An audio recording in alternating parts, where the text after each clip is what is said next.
একটা ছেলে কোনো এক অপরাধের কারণে জেলখানায় অনেকদিন যাবৎ বন্দী রয়েছে।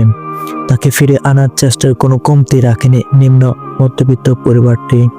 সে ছেলেটি তার বাবাকে কখনো নামাজ বা রোজা রাখতে দেখেনি, এমনকি সাপ্তাহিক জুম্মার দিনও তাকে দেখেনি নামাজ পড়তে।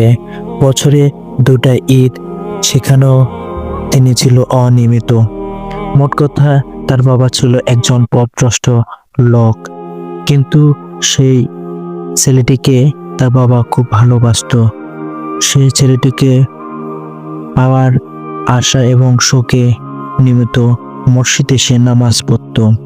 আপাত দৃষ্টিতে তার কাছে একটি বিপদ মনে হলেও আদৌ কিন্তু তা নয়। আল্লাহ জানেন তার কাছে ফিরে আসার জন্য তাদের এই সমস্যার প্রয়োজন ছিল। কোনো বিপদে বা আপনজনকে হারানোর ফলে আমরা যদি আল্লাহকে পেয়ে যাই, তাহলে বাস্তবে তা শাস্তি নয়, বরং তা আল্লাহর পক্ষ থেকে আমাদের জন্য বিরাট এক উপহার।